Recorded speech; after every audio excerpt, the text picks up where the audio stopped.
Hola, ¿cómo están? Siempre es un gusto, un placer y un privilegio estar en contacto con ustedes hoy haciendo un capítulo más de Implacable. Les comento, estamos en el Hotel Palmaroga, un recinto espectacular preparado hoy como cena aquí, y también les comento que está en el centro histórico de la ciudad de Asunción, café, bistró, espacios para su confort, estilo de inicio del siglo XX. Un edificio con 118 años de historia. Hotel Palmaroga en el centro de la historia. Hoy nos encontramos con una grata visita, de verdad. Está con nosotros la doctora ministra Lorena Segovia, defensora general del Ministerio de la Defensa Pública. Le saludamos, ministra, ¿cómo estás? Buenas noches, Rodolfo, ¿cómo están? Gracias por esta invitación, este encuentro que tenemos hoy para compartir algunas ideas y también contar de lo que estamos haciendo desde el Ministerio.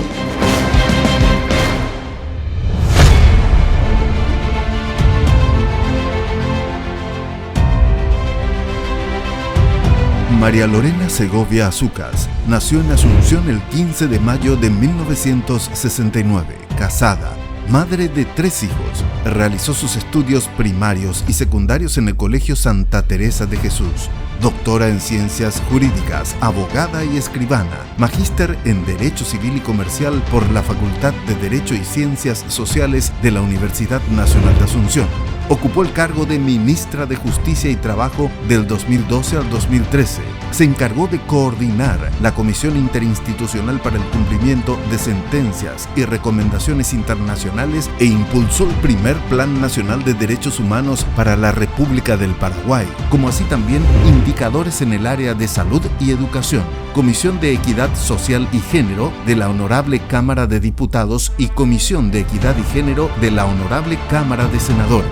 En el sector privado cumplió funciones como abogada en el área civil, administrativa y laboral, asesora legal, investigadora en la consultora para la Organización Internacional del Trabajo y asesoría legal en el área ambiental, entre otras. Actualmente se desempeña como ministra de la Defensa Pública, luchando día a día por una defensa pública efectiva, confiable y reconocida por su labor institucional en la promoción del acceso a la justicia y la protección de los derechos humanos de las personas en situación de vulnerabilidad.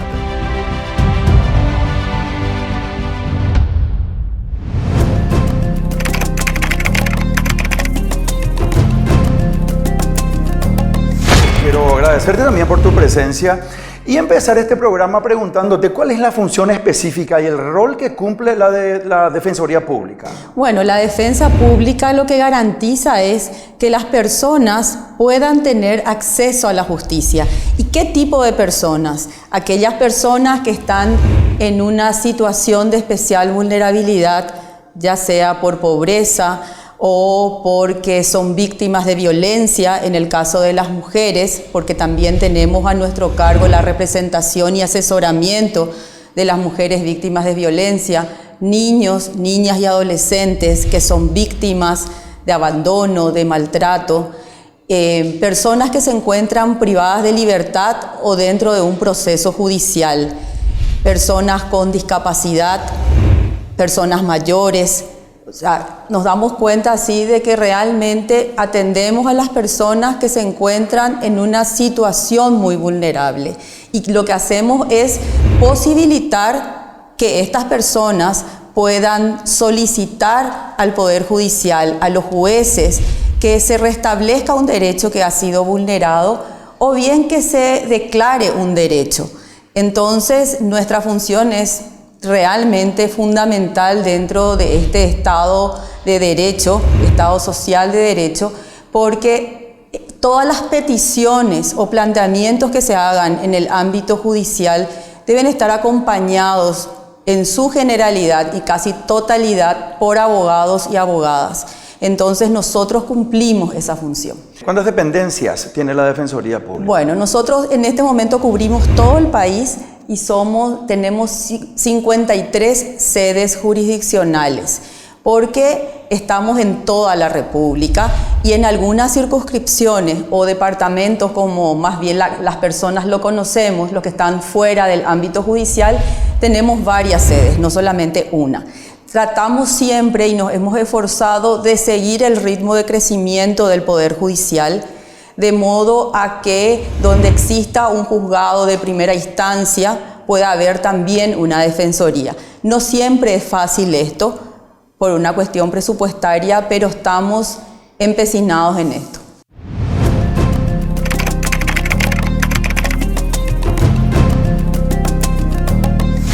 ¿Cuál es la capacitación que tienen las personas de la Defensoría Pública a tu cargo? Bueno, creo que debemos la capacitación considerarla a un nivel integral, no solamente en lo que hace al conocimiento jurídico, porque el relacionamiento con las personas a las cuales nosotros prestamos un servicio se caracteriza por la por la gran vulnerabilidad de estas. Entonces, todo lo que sea formación dentro de la Defensoría no solamente es desde el punto de vista del conocimiento técnico respecto al marco legal, sino también en lo que hace a la cultura institucional de poder ponerse en el lugar de la otra persona, a la empatía, a esos requisitos y características en el trato, en la forma de llegar a esa persona, que es para nosotros muy importante. Es por eso que si hablamos de capacitación, si hablamos de formación, debemos considerar la formación humana. Estamos dirigiendo nuestra capacitación hacia las habilidades blandas que nos permitan comunicarnos, trabajar en equipo y también tener la suficiente paciencia y consideración hacia las personas que recurren a nosotros buscando una solución a su problema. Ministra, justamente toqué este tema porque estuve viendo en las redes y siguiendo a la Defensoría Pública, que hoy día sos la máxima autoridad dentro de la Defensoría, y vi que están haciendo justamente capacitaciones, charlas, encuentros, y realmente eso fortalece al capital humano, me imagino, ¿verdad? Sí, más que nada porque cuando uno tiene una misión o una visión institucional, las personas que forman parte de la institución deben empoderarse de esa misión y de esa visión. Cuando uno ocupa un cargo como de máxima autoridad, como en este momento yo estoy ocupando, puede disponer y puede resolver, pero lo que se busca siempre es convencerla a las personas. Y en ese sentido, nuestro mayor énfasis de convencimiento en este tiempo, antes que el conocimiento jurídico, que sí ya lo tenemos y existía como un valor dentro de la Defensoría, hoy le sumamos la necesidad de mirar a la justicia desde una óptica, teniéndole a las personas como el centro. Y esa visión, esa forma de encarar nuestro trabajo es a lo que le hemos prestado mayor atención en este tiempo y es lo que también ha dado resultado. Las personas que estamos en el sistema de justicia, conocimientos jurídicos, de capacitaciones, posgrados, la defensa pública, puedo decir que el posgrado de maestría es lo mínimo que existe. O sea, hay personas que son doctores y doctoras en derecho, magíster en varias áreas del derecho. Entonces, además de este conocimiento que seguimos potenciando, lo que más énfasis le hemos dado es a mirar y a ver a quiénes son nuestros asistidos, quiénes son las personas a quienes asistimos. Y las personas a quienes asistimos son personas muy vulnerables que han pasado ya por varias situaciones que le generan sufrimiento, mucho estrés. Entonces debemos estar preparados para atenderlas y en eso estamos trabajando más fuertemente. Lo hemos hecho, creo que con éxito, y esperamos fortalecer esa mirada de la atención, del servicio que prestamos. El ser humano y sus consecuencias. Si todo el día estamos dentro del trabajo, escuchando, viendo, defendiendo, recibiendo denuncias, eso me imagino que debe intoxicar, por llamarlo de alguna forma metafórica, el espíritu del ser humano. Dicho esto, ¿cómo entonces lo que bien estás diciendo, pero quiero ahondar un poco más en el tema, cómo se difiere para que alguien pueda impartir justicia, defender de buena manera, en este caso específico, si permanentemente su espíritu está intoxicado, escuchando, viendo, recibiendo denuncias y sabiendo de miles de historias que a veces son de terror, hasta si se quiere? ¿Cómo entonces el ser humano, el espíritu de las personas que trabajan dentro de la Defensoría pueden diferirse de esa circunstancia? En este tiempo de pandemia fue especialmente difícil, pero lo logramos. El compromiso ha sido firme. Todos teníamos miedo, no sabíamos a lo que nos enfrentábamos, pero realmente la defensa pública en ningún momento decayó, eso hay que decirlo. Y actualmente, además de eso, ya estamos en una época, considero que de post-pandemia. También lo que señalás sigue ocurriendo.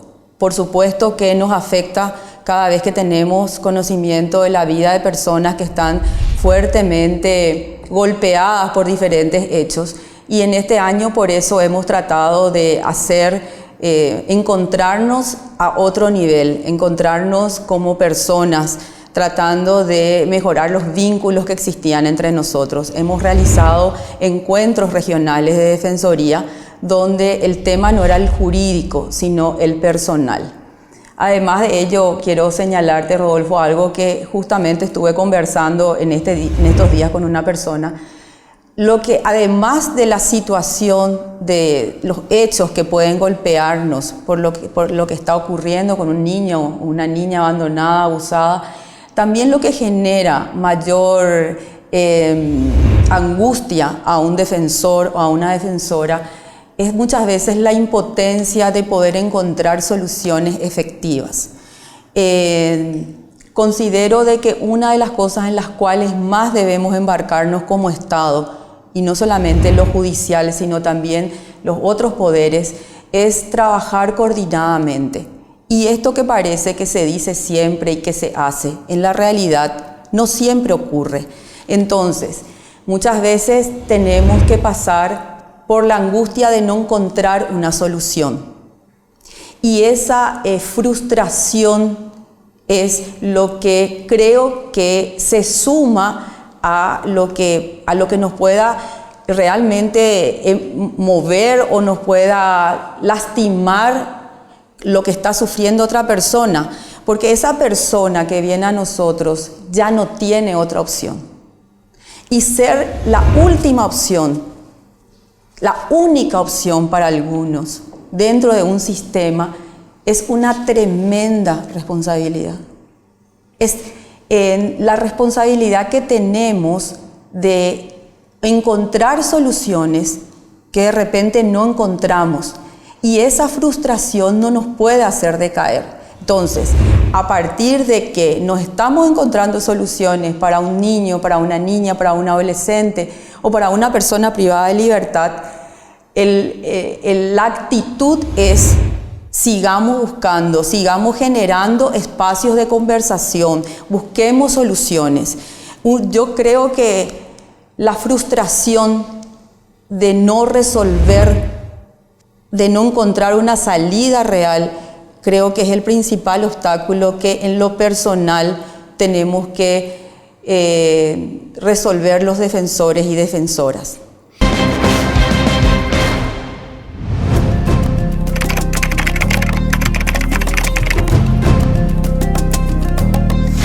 Brillante, ministra, lo que estás diciendo, de hablar no solamente de la parte profesional jurídica, sino de la parte personal, porque está inmersa esa circunstancia. Por supuesto, también lo personal está inmerso en lo profesional y en este caso específico en lo jurídico. Y estamos hablando nosotros de las personas que construyen un cuerpo dentro de la Defensoría Pública, pero ahora yo quiero hablar de las personas que cometen un ilícito, un delito, un crimen, etcétera, y que tienen un hecho reprochable jurídico. ¿Cómo le mide la vara de la justicia? Vamos a convenir que la justicia le mide a todos por igual, debería por lo menos. Pero ¿cómo nosotros, si le tenemos a una persona que nació con piso de barro, con casi, a lo mejor sin ningún techo, que vivieron, crecieron dentro de una misma habitación, papá, mamá, 4 o 5 hijos, y algunas veces tuvieron que oler cola de zapatero por hambre, y nacieron y crecieron con esa circunstancia, y ese mismo universo hizo que un chico termine delinquiendo? ¿Cómo nosotros entonces le medimos con la misma vara de la justicia a alguien que tuvo otro pasar, otro presente, otro universo y que cometa un ilícito? Entonces, de repente, la circunstancia social hay que estudiar de buena forma, de buena manera también a la hora de defender y a la hora de juzgar también. Sí, desde la defensa pública, entender el contexto en el cual la persona se está desenvolviendo es fundamental. No se aplica la norma como si fuera algo fuera de la persona, como si estuviera fuera de su realidad. Y el defensor o la defensora tiene que considerar todos aquellos aspectos en los que has referido. Y más si se trata de adolescentes que se encuentran en conflicto con la ley penal. En esos casos se hace aún mucho más riguroso y necesario contemplar y verificar el contexto en el cual se desenvuelve ese adolescente, en la posibilidad que realmente también él está protegido o ella está protegido por la premisa de que se debe buscar su interés superior. Solamente en el caso de adolescentes te puedo decir que según la estadística del año 2016 que nos proporciona el Mecanismo Nacional de Prevención contra la Tortura, de todos los adolescentes que estaban privados de libertad, más del 56% no estaba escolarizado. Quiere decir que al momento de la comisión del hecho punible no estaba sometido a una educación formal. Entonces, esas circunstancias, entender el contexto es sumamente importante, no solamente para las personas privadas de libertad o las que están en el ámbito penal, en todas las circunstancias. Nosotros tenemos a nuestro cargo también mujeres víctimas de violencia y es fundamental que los operadores del sistema de justicia tengan ese enfoque de género en el sentido de poder analizar el contexto. Una madre que de repente cae en negligencia en el cuidado de sus hijos es fácilmente condenada o bien víctima, o sea, se la considera responsable y se la separa de su familia, por ejemplo. Sin embargo, un defensor o una defensora debe analizar las circunstancias en las cuales se encuentra esa madre. Y hay veces, algunas, y más diría yo, más que algunas, viendo todo el contexto, podemos darnos cuenta de que esa mujer que al parecer ha sido negligente o que ha sido negligente o que ha incurrido en alguna, a lo mejor hasta en abandono de sus hijos, está en una situación viviendo dentro de un círculo de violencia del cual no puede salir. Entonces, el defensor, la defensora, no puede dejar de considerar todas esas circunstancias que son concomitantes al hecho y que han determinado muchas veces la conducta de la persona. Es por eso que nosotros, desde la defensa pública, tanto insistimos en el enfoque de derechos y tanto también nos estamos enfocados a adquirir conocimientos que nos permitan identificar aquellos estereotipos o sesgos conductuales que tenemos al momento de recibir un caso. Porque muchas veces puede decirse, esta persona es alcohólica, por eso actúa de esa manera. No es tan fácil llegar, o sea, no se debería llegar tan fácilmente a una conclusión así. Se debería analizar todo el contexto que le rodea a la persona a efectos de poder encontrar una salida, la que sea más favorable a eso. Y principalmente eso ocurre cuando estamos hablando de niños, niñas y adolescentes con relación a sus familias. O sea, el tratamiento que hacemos, quiero nomás resumir y ser clara al respecto, es de que un defensor o una defensora no se puede quedar en lo puntual. debe avanzar más allá, analizando el núcleo familiar, analizando cómo se desenvuelve lo que está realizando la persona. Inmiscuirse en la historia de lo que está ocurriendo. Sí, eso es, Rodolfo. Tenemos que conocer la historia. No se puede ejercer una buena defensa sin conocerle a la persona. Y más aún cuando que los abogados y abogadas tenemos tal vez la formación positivista de que limitarnos estrictamente a los hechos y a la norma, pero al hecho puntual sin considerar todas las circunstancias que rodean a ese hecho. El avance que tenemos que hacer en la justicia es ese, el considerar que la persona que está dentro de un proceso, como cualquier parte, cualquiera de las partes, tiene una realidad que debe ser tomada en cuenta. Entonces, eso es lo que buscamos también, particularizar la justicia, que la justicia le vea a esa persona que toca su puerta. Por eso siempre decimos que la Defensoría no se queda en las oficinas. Cuando tenemos situaciones, nos vamos, verificamos y después se toman decisiones.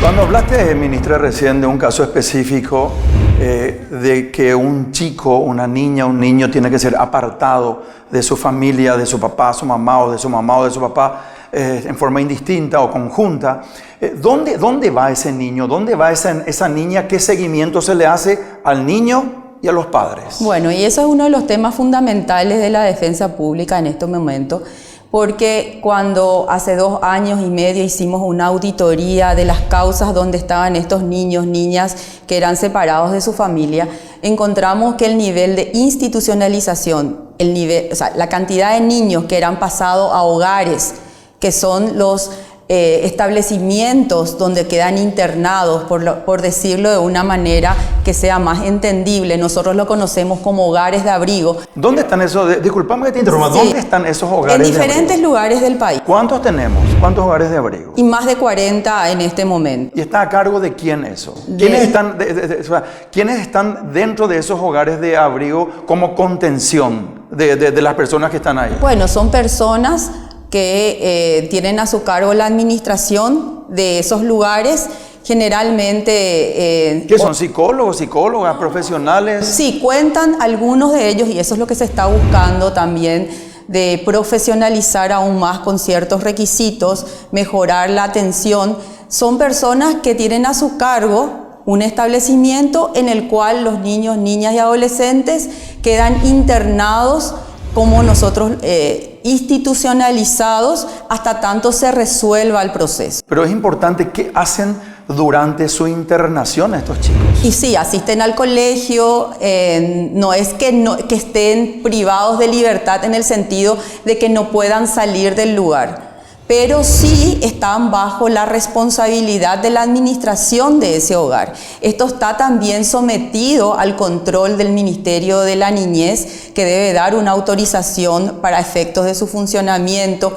Pero lo que en este momento estamos nosotros dirigiendo nuestras acciones, todo el sistema, el Ministerio de la Niñez, las CODENIS de los municipios, la defensa pública, el Ministerio Público, el Poder Judicial, es en el cambio del modelo. Antes teníamos instituciones con 30 o 40 niños y actualmente lo que se busca es pasar ese modelo a un modelo familiar donde estén menos niños, 6 niños, 5 niños, 4 niños o adolescentes. Pero fundamentalmente lo que buscamos es evitar la institucionalización. ¿Y esto cómo se logra? Que cuando un niño o una niña debe ser separado de su familia, se pueda recurrir a que este niño permanezca con parte de su familia ampliada, abuelo, tía, madrina, o bien el grupo de familias que se denominan acogedoras, que sin tener un vínculo ni un parentesco, los niños puedan permanecer con estas familias acogedoras. Pero para eso justamente vamos otra vez a lo que estábamos diciendo. cuando toma una medida, porque el defensor o la defensora de la niñez puede tomar la medida de urgencia de separar a un niño que es víctima de abandono, que es víctima de maltrato, puede tomar esa decisión. Antes que llevarle a una institución, a un internamiento, debe buscar la forma de que permanezca dentro de su familia ampliada. Para eso el defensor se tiene que ir, tiene que hablar con el primo, con la tía, con la vecina, porque siempre, categóricamente, va a ser preferible que ese adolescente o ese niño permanezca en el lugar donde está habituado, rodeado de las personas hacia las cuales siente afecto o que sienten afecto por él o por ella. Entonces, eso no se hace desde el escritorio. El defensor tiene que irse, tiene que conversar y por sobre todo tiene que conversar con el niño, con la adolescente. Claro. Tenemos la premisa o consideramos muchas veces de que los niños y los adolescentes no saben lo que quieren y que nosotros los adultos somos los que sabemos lo que se tiene que hacer. El cambio de paradigma en la niñez es que el niño, la niña, el adolescente tiene voz propia y esa voz debe ser escuchada por los operadores del sistema. Muchas veces nos ha pasado que no hemos tenido éxito en ciertas medidas con relación a adolescentes o a niños y también hemos caído en la cuenta de que no se le ha escuchado. Y ese no escucharle nos lleva a cometer errores a todos los operadores del sistema.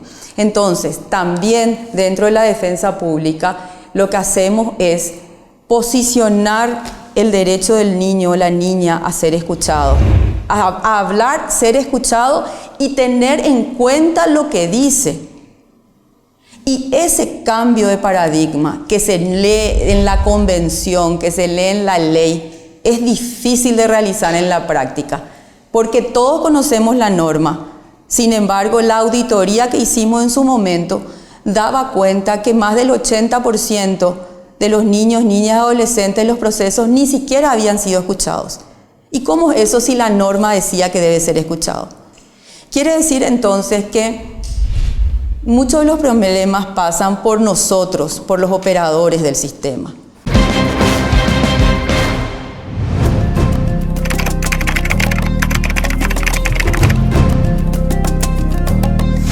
Impulsó el primer plan de derechos humanos para la República del Paraguay. Leí esto en tu currículum. ¿Es así, ministra? Sí, eso fue cuando tuve la oportunidad de ser ministra de Justicia y Trabajo.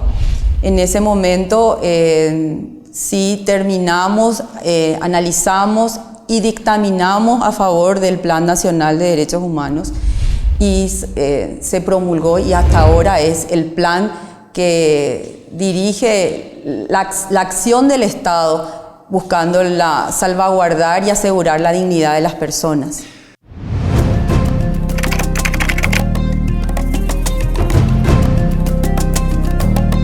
Bueno, quiero hablar un poquito, ministra, ahora de la justicia en el Paraguay.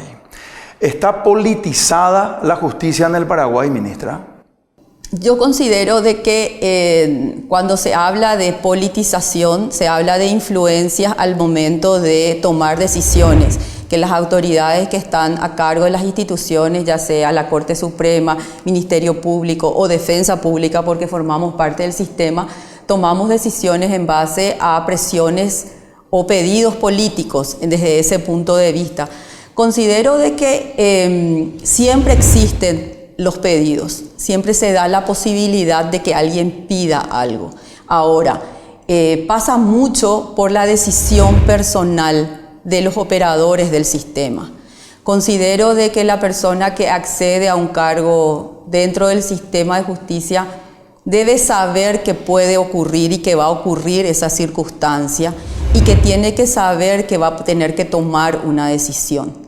Entonces, las circunstancias en las cuales se puede hablar de presiones políticas o de grupos de interés que están ajenas al operador, no van a poder evitarse. O sea, no se puede, siendo yo defensora general o teniendo un cargo dentro del sistema de justicia, no voy a poder evitar que alguien venga a hacerme un pedido o que de alguna manera pretenda torcer mi voluntad. Ahora, ¿cuál es la decisión personal que se pueda tomar? Es allí donde está el gran desafío personal y que creo que las personas que estamos dentro del sistema deberíamos plantearnos eso antes de entrar al sistema. Tengo la percepción y la experiencia de que de repente no consideramos todas las aristas del cargo. Y no me estoy refiriendo solamente al de máxima autoridad, sino a todos los niveles. Porque siempre va a haber un amigo, siempre va a haber un pariente que no es precisamente una presión política, sino de amistad o familiar. Y la persona que ingresa al sistema de justicia tiene que, desde mi punto de vista, tener el equilibrio emocional y haber realizado una valoración de a dónde va en su vida y dónde está ubicado. También saber que el riesgo es que va a tener que decir que no. Y para decir que no, hay que tener el coraje suficiente, porque sí puede haber consecuencias, pero considero de que la calidad de persona, la integridad, es algo que se construye y que se debe dar y que se da pruebas de integridad todos los días. Entonces, a tu pregunta de si existe politización, yo lo que digo es de que en la actividad jurisdiccional y en la actividad como defensa pública siempre existirán pedidos o planteamientos de políticos, grupos de poder, amigos, familiares. Eso va a ser inevitable. Ahora, ¿qué tanto influye en la persona que ejerce el poder o que tiene la autoridad para decidir? Ya es un planteamiento personal y que considero que se vence, porque si bien existe corrupción, si bien podemos decir de que no existe confianza de las personas hacia el sistema de justicia, no todos los jueces, ni fiscales, ni defensores, ni defensoras somos corruptos o bandidos. Entonces quiere decir que sí se puede llevar adelante el trabajo en forma íntegra, respetando lo que es y resolviendo de acuerdo a lo que es, y en nuestro caso que no resolvemos, pero sí que cumplimos una función, llevarla adelante conforme a la norma, conforme a la ley.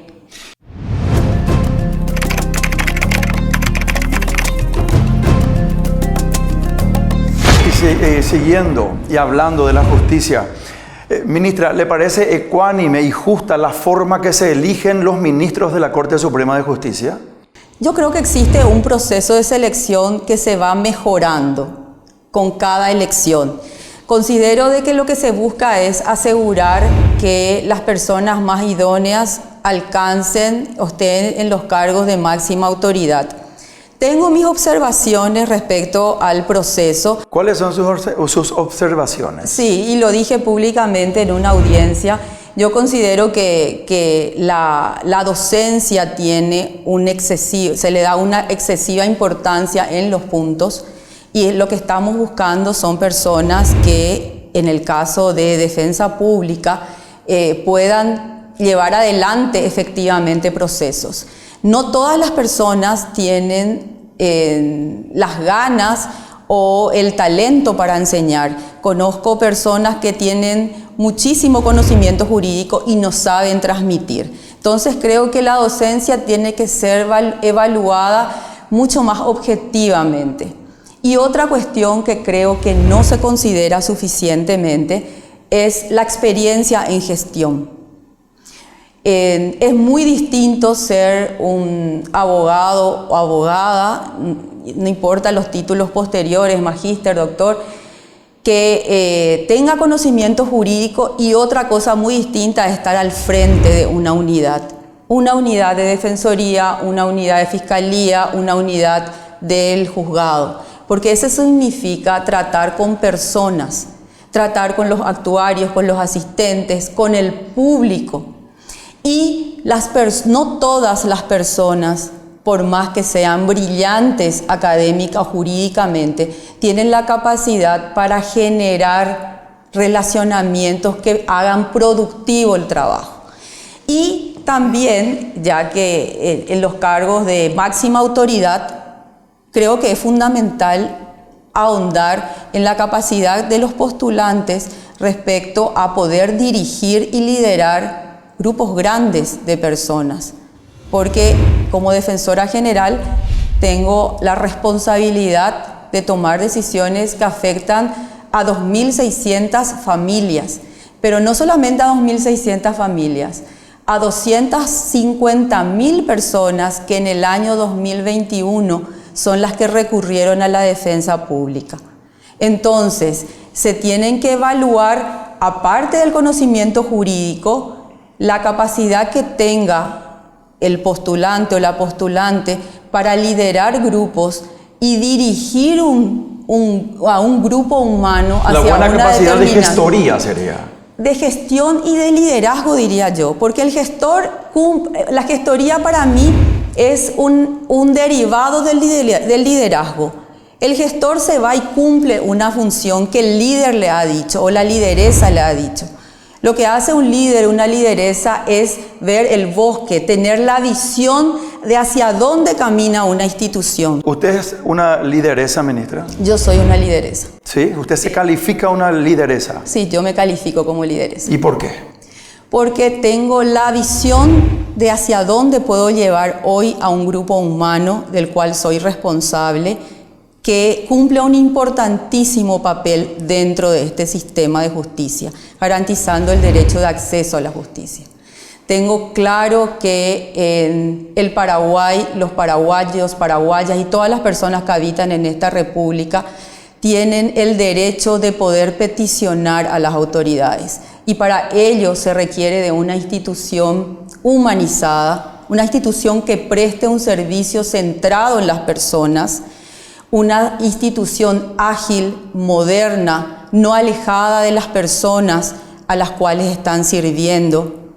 Creo y estoy convencida que ese modelo institucional es el que responde a las expectativas de las personas que pagan nuestro salario, y creo que ese servicio, que ese servicio es el que es efectivo dentro de este sistema republicano al cual estamos sometidos dentro del Paraguay.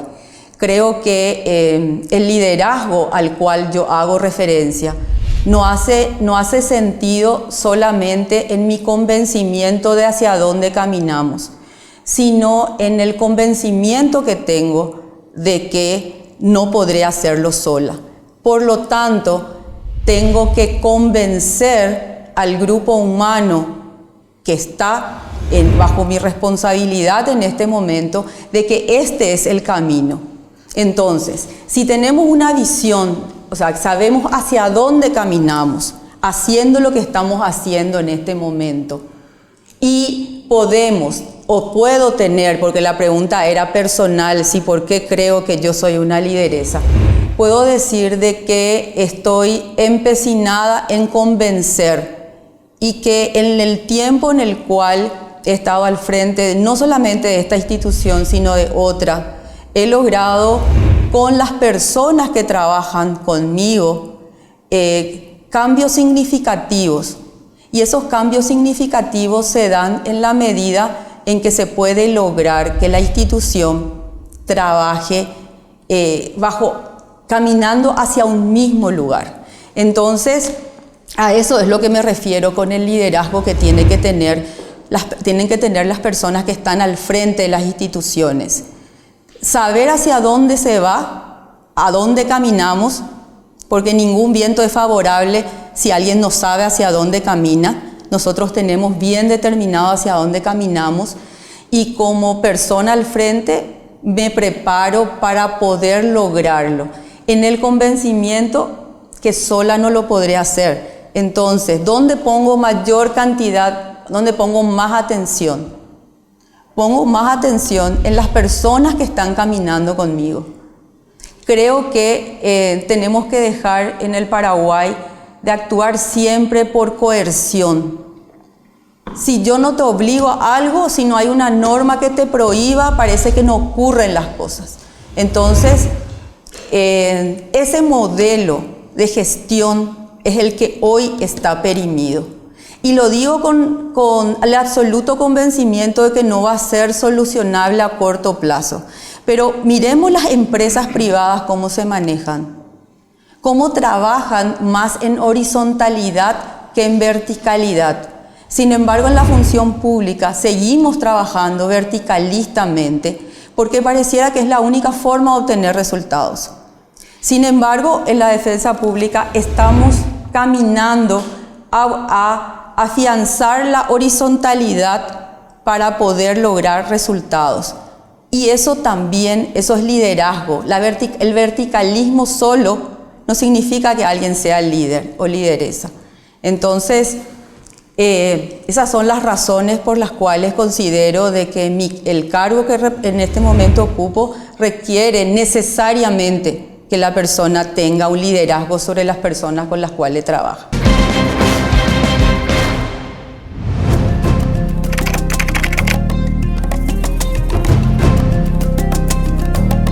Me hubiera gustado que este programa sea más largo porque realmente tengo mucho, ministra, que conversar con usted. Sin embargo, ya nos está agobiando el tiempo.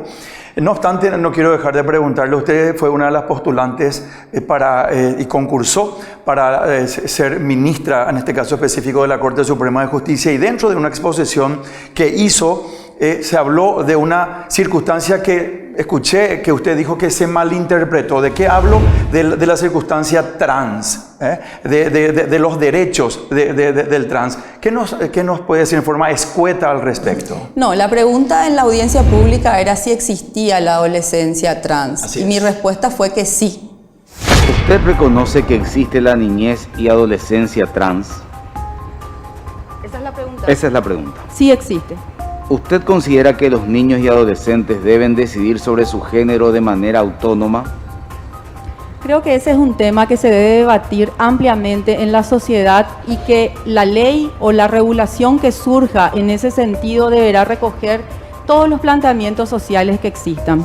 Y sí, ¿Se efectivamente. tergiversó eso, ministra? No, yo creo que se hicieron aseveraciones que eran falsas, porque yo en ningún momento abogué porque estos adolescentes sean trans.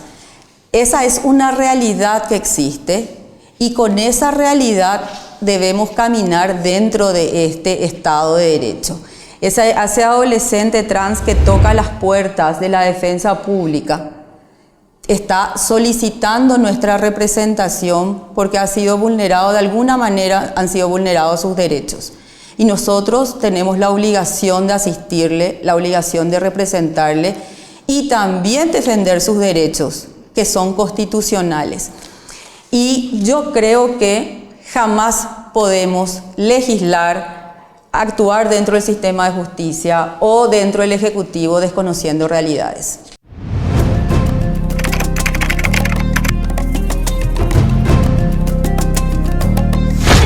Ministra, estuve viendo en tus redes. La ONU ha decretado el 20 de marzo como el Día Internacional de la Felicidad, consagrando de esta forma el derecho de la felicidad es como un derecho humano, por tanto podemos reclamarlo, pero ¿de qué forma podemos reclamar? ¿Cómo reclamamos la felicidad? Bueno, ahí está. Primero tiene un componente psicológico y emocional interno de lo que a cada uno le hace feliz, que difiere de persona en persona. Ahora, el contenido jurídico de la felicidad se da por la satisfacción de los derechos en primer lugar. Tenemos determinados derechos que el Estado, porque este es un Estado social de derecho, eso hay que entender que la Constitución así lo consagra. Entonces, eso significa que lo que el Estado pretende es que todos y todas gocemos en igualdad de derechos, el derecho a la salud, a la educación, a la posibilidad de obtener un empleo, etc. Pero además de estas condiciones generales que hacen a nuestro bienestar físico, el Estado también tiene que garantizar otra cosa, que es la no discriminación, el libre desenvolvimiento de la personalidad. Entonces, tenemos que el Estado nunca está separado de la posibilidad o lo que hace a nuestra felicidad. Y aquí solamente una cosa más, Rodolfo. Vos, yo, todas las personas que nos ven en este momento, en un momento dado, plantearon o idearon su proyecto de vida. Si ese proyecto de vida se trunca porque el Estado no colaboró o el Estado no garantizó tu derecho a la educación, tu derecho a la salud, te provoca un daño que afecta directamente a tu felicidad. Entonces, ¿qué es lo que se pretende cuando se habla de la felicidad con contenido jurídico? Que el Estado garantice efectivamente que esos derechos están siendo realmente materializados, que se hacen realidad esos derechos. Entonces, en ese sentido, sí existe un derecho a la felicidad y ese derecho a la felicidad tiene como contrapartida una obligación estatal de satisfacción y de garantizar los derechos consagrados en la Constitución.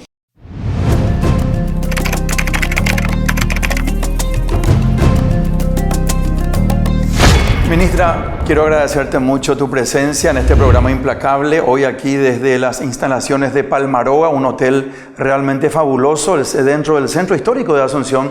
Y quiero cerrar este programa preguntándole, ¿quién es la ministra Lorena Segovia? Yo creo que no, lo de ministra es un accesorio, es algo coyuntural. Ahora soy ministra. Lo que sí soy es Lorena Segovia. Soy una persona construida, una mujer construida en el esfuerzo y en las ganas de hacer algo que pueda realmente contribuir a la felicidad de otras personas.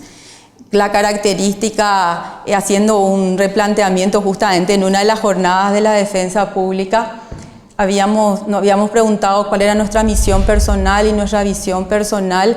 Yo me veo a mí misma en esta misma función de servicio y eso es lo que hace a mi felicidad. Entonces, hoy soy ministra y mañana ya no lo seré. Puedo ocupar otro cargo como no puedo ocupar, pero lo que sí tengo en claro es que me gustaría, en lo que me queda de tiempo, contribuir positivamente para el beneficio o la felicidad de otras personas y eso hace también a mi felicidad. Esa es la misma línea de conducta que quiero tener siempre en un cargo o sin cargo. Gracias, ministra. Gracias, Rodolfo. Gracias. Así llegamos al final del programa Implacable, hoy con la presencia de la ministra Lorena Segovia. Si tenés sueños, lucha por ellos. Tarde o temprano, todo se cumple. Chao.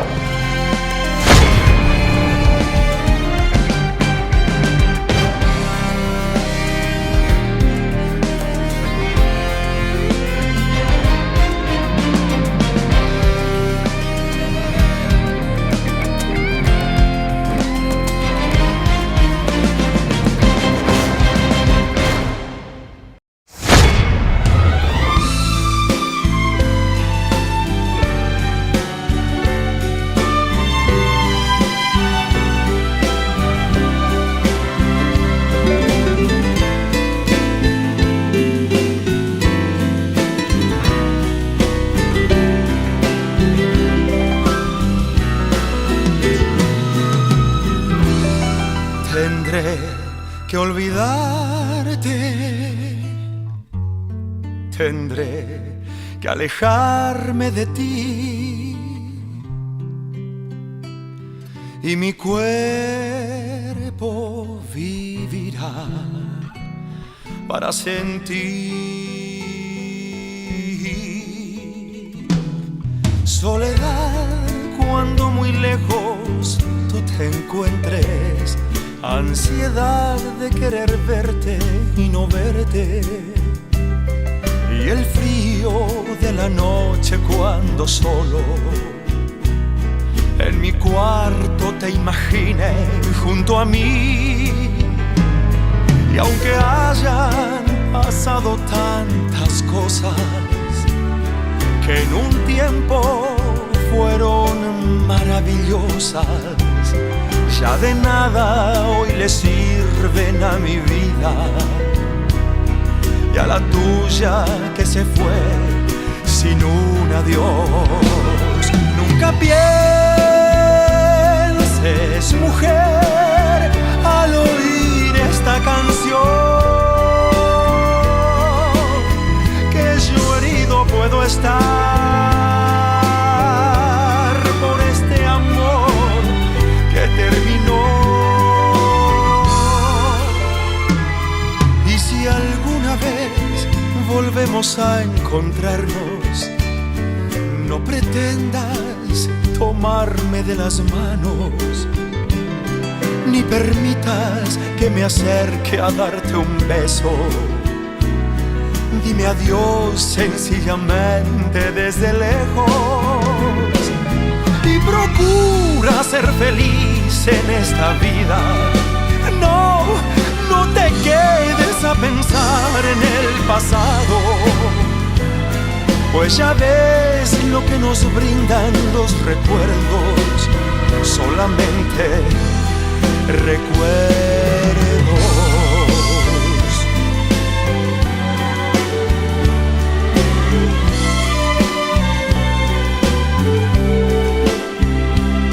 Pues ya ves lo que nos brindan los recuerdos, solamente